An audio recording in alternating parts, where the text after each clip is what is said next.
it's just a narrative. It's a dialogue. That's the part of you that isn't you, but is the resistance. You know, you work in a gym, you said, and so obviously to get stronger, you need to create resistance, right? Hopefully within that sweet spot where you're lifting enough weight that it's not so easy, you're not getting any growth, but it's also not so heavy that you're creating injury. And so I think for the psychological and emotional growth of resistance, we need a dialogue and a narrative that can at times be self-deprecating. And we use that as a way to strengthen our tolerance, our capacity, our tenacity, and to realize, oh, hang on a minute, is it true that I'm not enough?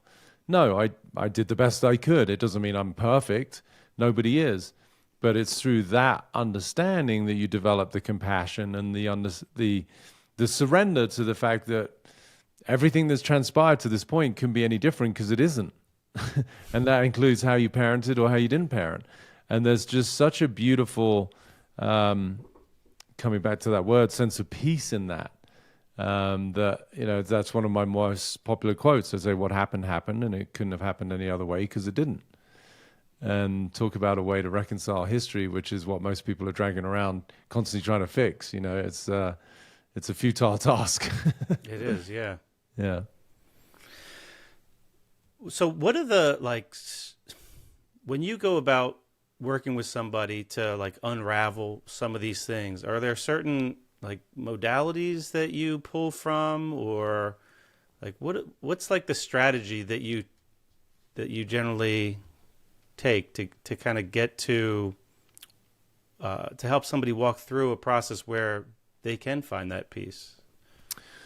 I guess that's part of, you know, whatever my proprietary skill set is, that I downloaded these, what I consider 10 primal prisons of the subconscious that everybody's got as part of their factory default settings. You know, what you just alluded to, the I'm not good enough, or I'm not loved, or I'm not safe. I haven't declared all of them or revealed all of them yet, because that's going to be in my book. Oh, okay. But, you know, many of them are very relatable. People are like, oh, yeah, I'm always worried if I'm going to be okay, which creates fear and anxiety. So I think having that deep understanding when I'm working with anyone, or in my mastermind, which is a really powerful 3-month container I do with a group from all around the world, and I coach people live, and then I'm teaching people what I'm doing. I'm listening to somebody express their concerns, their problems, whatever they're dealing with, but I'm listening from the perspective of like, what is the underlying constraint that has that problem exist, if that makes sense. So somebody might be talking about their health, their relationships, their finances, and as humans, we really don't have that many topics of conversation. We're all pretty basic, you know. It's okay, the details change, your wife's name is different, your business is different, but it's still in the arena of I want to be loved, I want to be safe. It's still the same thing. So my strategy, to call it that, is I listen very astutely, and I hear where people are saying things that then immediately give me insight to what might be their primal prison that they're stuck in.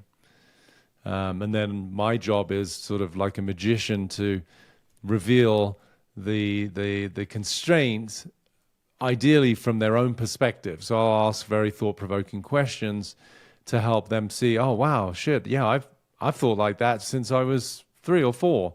Okay, well, what was maybe the event that transpired then? And, you know, typically a memory will come to the surface for them of, wow, I can remember when my dad said this, or my mom did that, or, you know, I accidentally hit my sister and I thought I was a bad person, whatever, stuff that kids do that is just everyday kid stuff. But it can create an internal dialogue that defines somebody for the rest of their life, you know, and so that's what I'm undoing. So that's my process. As I tell people, I don't solve problems, I dissolve them. And that, I think, is a very unique approach, whereas most people go to an expert to find solutions, you know, and I've often pointed out, well, if you're looking for solutions to your problems, you're just reinforcing the fact that you've got some. Nice. Yeah.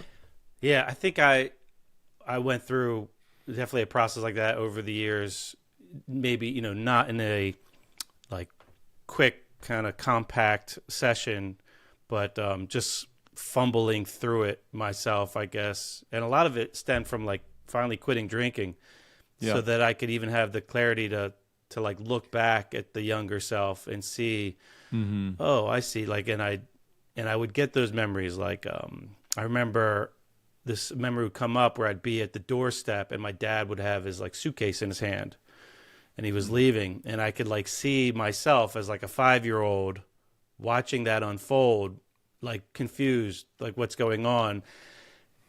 And then later seeing that, oh, I formed beliefs that I wasn't good enough. I wasn't like worthy of his love, because if I was, he would stick around. Yeah. Yeah. And then, beliefs, behaviors, and actions, like we're just all born out of that, whether it's like self-sabotage with drugs or whatever. Yeah. Yeah. No, it's powerful, and it's really wonderful that you're able to make those connections, because that is the access to freedom, right? To see, oh, in real life, there's a grown man that you called dad who was standing at the front door with a suitcase. That's, I'm not denying the facts of that. But then what do we do as humans? We create a story that is relevant to us about the circumstance versus, I don't know, he had an argument with another grown adult that you called your mum, and he was like, I'm out of here. And that had nothing to do with you, know? Right. It was just like them having a dysfunctional relationship. But as like a kid, you don't have the like cognitive function to piece that together. It's all about you. Everything. And that's, that's the beauty of this dimension of being human, is that we all curate the events that we need to, as I say, sort of emotional epigenetics. People understand epigenetics now in terms of like, which proteins we turn on and off based on our genetic makeup because of the lifestyles we lead and the foods we eat. Well, for me, emotional epigenetics is very similar, where we will curate the events that will turn on the different levels of sort of insecurity, inadequacy, or scarcity that we will have. But we collapse that with the event versus, no, that's why I'm here as a human, is to transcend that.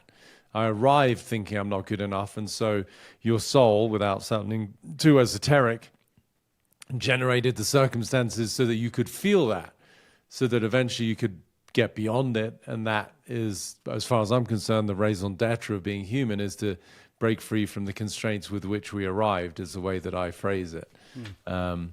And that's a much more empowering game versus, no, you're a victim of the fact that your dad left and he didn't give a shit. Well, now you're at the effect of someone else's choice. And that's why, it's kind of you to share. But what have you dealt with drugs or drinking? We find any means of escape, which is really just to try and placate the suffering, which is the byproduct of the way we view life, not realizing it's the way we view life. Like, we made that view up, And when you see that, it's like, holy shit, like I'm literally the one creating my own suffering. Yeah, for sure. Not that smart. So I don't want you to like spill all the unknown that's going to be in the book. You said there's 10 primal prisons that you kind of, that everything kind of boils down to in the scaffolding that you're working through here. Yeah. Can you speak to one that maybe is, that like people wouldn't quickly consider, that might be like one that you wouldn't see coming, that you see shows up on folks? Yeah, it's a good question, because a lot of people often will say, what's the common ones, which we've sort of touched on, like not being enough somehow. Everybody can relate to. It might not be not good enough. It might not, not pretty enough, smart enough, skinny enough. Everyone's got their version, but in that realm. I'd say one that's a little more insidious and perhaps not so obvious is I'm not safe.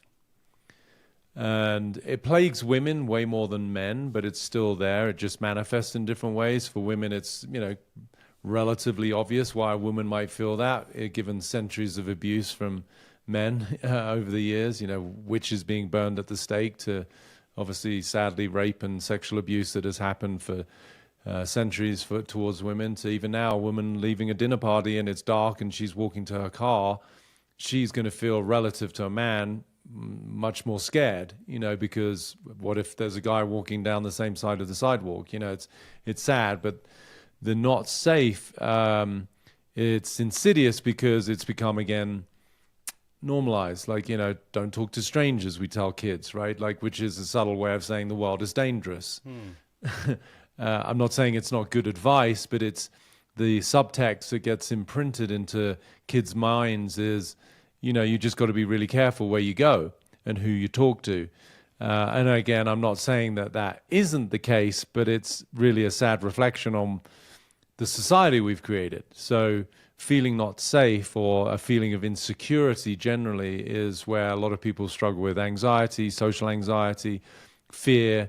And so that's something that even your listeners right now, hopefully they can see is a big component of the fabric of their own identity and personality. And to maybe consider, it's not a truth. It might be a worthy strategy of how you navigate the planet, but the millions of human beings who live in the world of I'm not safe in their mind, who will never encounter anything that justifies them feeling that, it's staggering, right? If you think about like how many people will get to the end of their life and they were never kidnapped, stabbed, raped, molested, mugged, but Right. there can be sitting that same sensation of any of those pending threats. It can be there 24/7. And that's the deleterious effects that create sickness over time because people are living within a hostile environment based on the way they perceive life. And again, I have compassion for it. I get it. But the part of the formulaic way that I help people find freedom is we want to investigate the validity of that view. Like, is it an actual truth that you're not safe? Or did you grow up in an environment as a kid where your parents screamed a lot or your dad would, come sometimes get angry and break shit? For a kid, that is going to create a feeling of I'm not safe or this is a dangerous environment. You may well have removed yourself from that 30, 40 years ago, but still live within the energetic sort of signature of that. And so that's the opportunity that I bring people is, what becomes available if you didn't walk around thinking that you're not safe? Well, fuck, I feel so relieved. Well, that usually is a good precursor to having a healthier vitality, better sleep, and typically less reactions in your life and your relationships. So, and the cascade of that over time is usually another 5 to 10 years of living. So you might want to stop looking through that lens.